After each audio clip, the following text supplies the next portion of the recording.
waking up to me. They want the best of me now, best of me now, best of me now, best of me. They want the best of me now, best of me now, best of me now, best of me. They want the best of me now.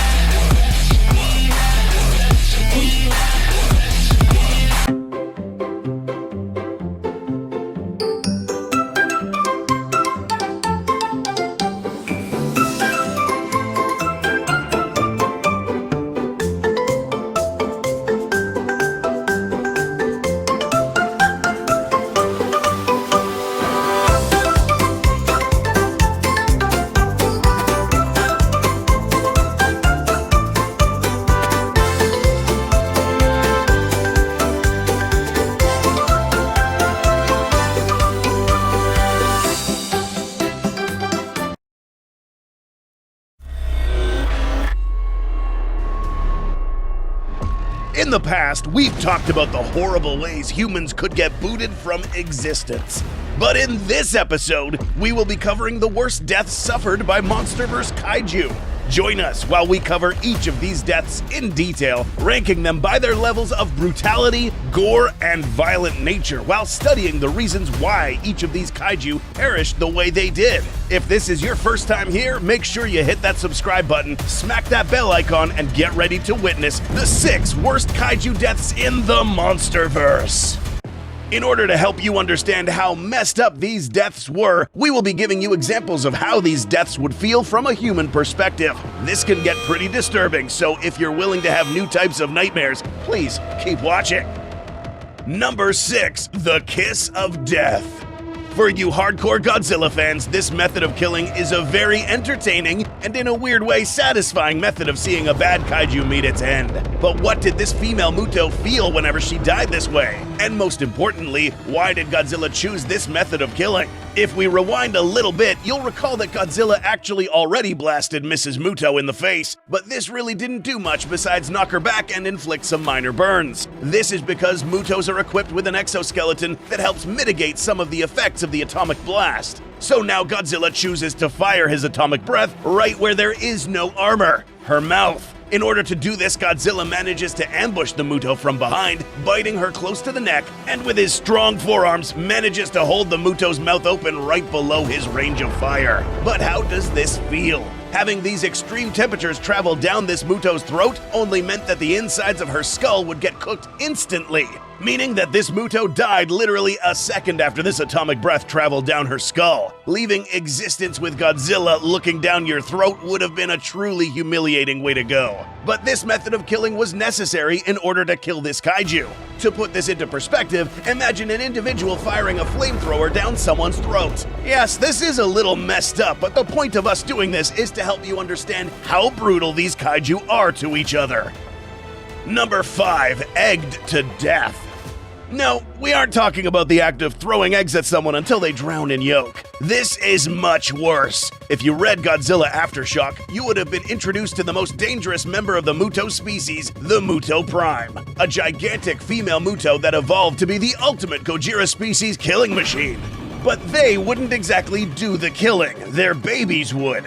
Yeah, it only gets weirder from here. Muto Prime specimens are equipped with ovipositors. These are tentacles that literally inject another kaiju with eggs that would later hatch and feed off of the victim while it was still alive. Yeah, this is pretty messed up. In Godzilla Aftershock, it is mentioned that an ancient member of the Gojira species, known as Dagon, died in this exact way. This Muto Prime defeated this Gojira in a close combat confrontation. After bringing it down, this Muto pulled out the tentacles and inserted them into Dagon's flanks, depositing 2 Muto eggs. Over the course of some time, Dagon began to feel weak, tired, exhausted, and in intense pain, so much that it eventually succumbed to its wounds and died a slow, painful death. In human perspective, this is also really screwed up. Imagine a tentacle inserted deep in your tissues and then having 2 spores grow inside of you, feeding off of your blood until your malnourished body falls and dies. Number 4, Kiss of Death Part 2. Let's return to the other not-so-affectionate kiss in the Monsterverse, Ghidorah's death. Now, it's important to note that the previous Muto kill we discussed happened because Godzilla had to blast it down its throat in order to kill it. This one was a bit different. In order to completely kill Ghidorah, you had to destroy its center head. But this could have been done by stomping, ripping, and even burning it while it was on the floor. But no, Godzilla wanted to make an example of this creature, and took the time to put the opposite end of its neck in its mouth, slam it on the floor, and then blast it to ashes with its atomic ray. Was any of this necessary? No, but Godzilla, being the cocky and arrogant titan that he is, made sure he made Ghidorah pay for humiliating him previously. This was the definition of overkill, which is why it ranks higher than the female Muto. Still don't think this is brutal enough? Imagine that after someone is done killing their biggest rival, they take their still conscious head and stick the neck to the end of a flamethrower and then disintegrate it to ashes, as a way to humiliate its rival for the last time.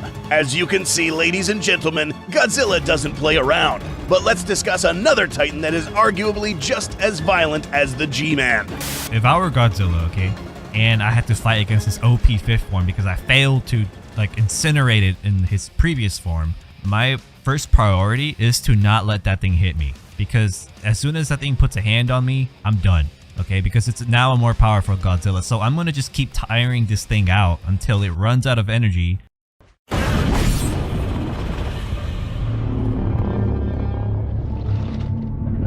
Number 3.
Is seen in how this skullcrawler is basically helpless, subjugated, and literally waiting to get killed. Although, to be fair, this skullcrawler still had some fight in him, but given the situation that he was in, it couldn't do anything except wait to die. This gets even more messed up. Mechagodzilla now activates its proton scream and shoots it right through the skullcrawler's mouth, and bringing the laser down, cutting the skullcrawler perfectly in half. To put this into perspective, we can imagine a victim held in a similar way, with the wrists getting chewed on by the grinders found in Mechagodzilla's hands, and then shot through the mouth and sliced through the middle. When killing a kaiju, you really don't need to end it in this manner. The reason why the skullcrawler died in this form was really as a form of pleasure for the executioner, which makes this a very dark and malevolent method of killing. You may think things can't get worse in the world of Titans, but they can. Honorable mentions. Before we hit number 1, we are quickly going to mention some kills that weren't placed on our official list. While we are still on Mechagodzilla, let's talk about how he got killed. As you probably already know, it took something special to kill this titan. An atomic axe wielded by none other than Kong. After Godzilla boosted this weapon, Kong proceeded to cut off the tail of Mechagodzilla, followed by a blow to its right arm, left arm, stomach, right leg, and one final blow to the back of the neck. Kong proceeded to rip this Titan's head right off, Mortal Kombat style. This method of killing didn't make it on our official list simply because of the type of Titan Mechagodzilla was. Because it's mechanized, it's still unclear whether Mechagodzilla could actually feel pain like the other Titans, especially since this kaiju's consciousness was linked via satellite. The next honorable mention is also a Kong kill. In the Hollow Earth, we were introduced to the Warbats. Kong was able to dispatch one of these immediately thanks to this rock conveniently placed right where this Warbat's skull was. We see that the other Warbat got pummeled to death and then had its head ripped right off. This would have made our official list had this Warbat been alive while it got its head ripped off, since it's theorized that decapitated creatures are still conscious for a few seconds after their heads are separated from their bodies. Now let's get to the final kill. Number 1, Despined. In the graphic novel Godzilla Dominion, we followed Godzilla's journey through the world as he faced several kaiju to establish order around the globe. But there was one creature that suffered what could have been the most brutal death in this entire franchise. Meet the Murder Fish, a giant fish-like sub-titan that was found by Godzilla in his own lair. Godzilla was very displeased that his place was now inhabited by this fish and its minions, and on top of that, this thing had the nerve to attack Godzilla, biting him on the neck. Enraged, Godzilla quickly reached for this kaiju's arm, held him in place, and ripped his backbone right off this creature's body. So why is this method of killing at the top of our list? Given many of the ways we've seen Godzilla put an end to his enemies, we've never seen Godzilla go out of his way to rip the insides out of another kaiju. Godzilla is equipped with atomic breath to instantly kill this creature, but Godzilla chose not to.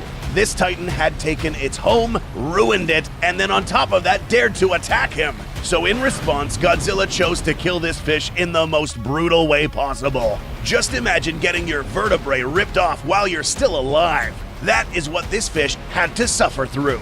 How would you rank all of these monster kills? Can you think of another one that could have been featured in this list? Let us know in the comments. If you want to hear a more in-depth discussion about these kills and much more, tune into the Beast Hub, a podcast that caters to all kaiju, dinosaur, and monster fans. We'll see you there or in our next video.